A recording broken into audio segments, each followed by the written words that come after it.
প্রদেশ কংগ্রেস নেতা ও সিপিএম নেতা বিকাশ রঞ্জন ভট্টাচার্যের দ্বন্দ্ব চরমে। কংগ্রেসকে গালিগালাজ করে কাকে অক্সিজেন দিচ্ছেন বিকাশ?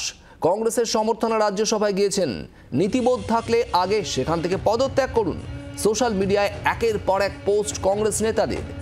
গতকাল বিকাশের বিরুদ্ধে প্রদেশ কংগ্রেস সভাপতি শুভঙ্কর সরকারও তোপ দাগেন। শুভঙ্কর আমার বক্তব্য শোনেইনি, বোঝেওনি, প্রেক্ষিত না বুঝে মন্তব্য করেছেন। অন্ধের হস্তি দর্শনের মতো পোস্ট করছেন। জি 24 ঘন্টাকে প্রতিক্রিয়া বিকাশ রঞ্জন ভট্টাচার্যের।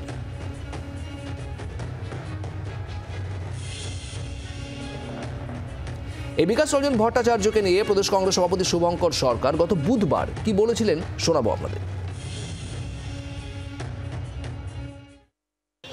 বিকাশ ভট্টাচার্য মহাশয় শ্রদ্ধেয় মানুষ, বিশিষ্ট আইনজীবী, আমি খুব শ্রদ্ধা করি। তিনি অহেতুক এই সময় এই প্রশ্ন তুলেছেন। আমার মনে হয় বিকাশদা এইসব প্রশ্ন তোলার আগে রাজ্যসভা থেকে ওনার পদত্যাগ করে দেওয়া উচিত। তার কারণ কংগ্রেসের এমএলএদের সমর্থন নিয়ে উনি রাজ্যসভায়। আমাদের প্রত্যেকের কিছু রাজনৈতিক ব্যাকরণ মানা প্রয়োজন। এটা খুব দুঃখজনক বিষয়। উনি যে প্রশ্ন করেছেন বলেছেন, এবার উল্টিয়ে বহু কংগ্রেসের নেতৃবর্গ আমাকে বলেছেন, আমি কাউকে কোনো বয়ান দিতে বারণ করেছি, যে উনি আরএসএসের লোক কংগ্রেসের ভেতরে আছে বলছেন, উনি আরএসএসের হয়ে কাজ করছেন না। এটা যদি কংগ্রেসের থেকে বলে কোনো অন্যায় হবে কি? আর এরপর আজ জি 24 ঘন্টাকে প্রতিক্রিয়া কি জানিয়েছেন বিকাশ রঞ্জন ভট্টাচার্য, শোনাবো আপনাদের।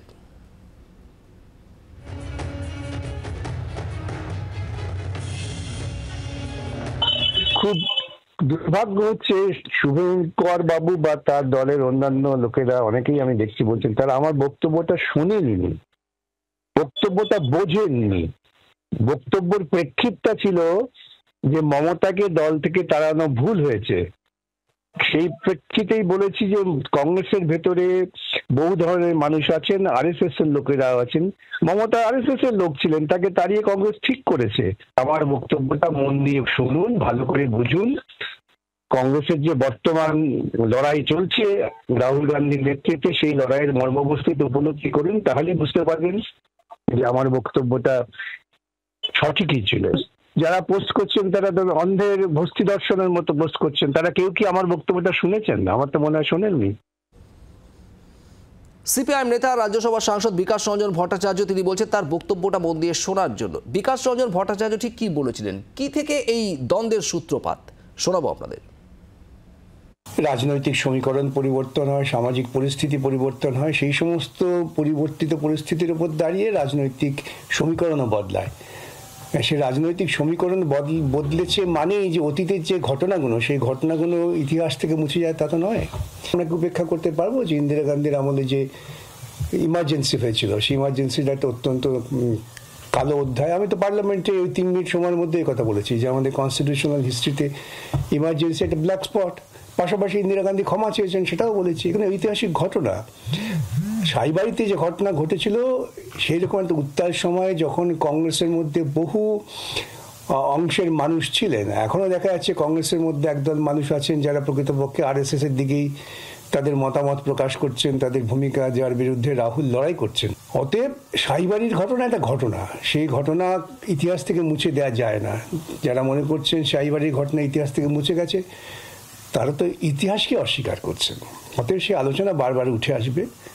এবং সাইবাড়ি ঘটনা নিয়ে দক্ষিণ পন্থার পক্ষ থেকে বামপন্থীদের বিরুদ্ধে অনেক কুৎসা অপপ্রচার করা হয়েছে।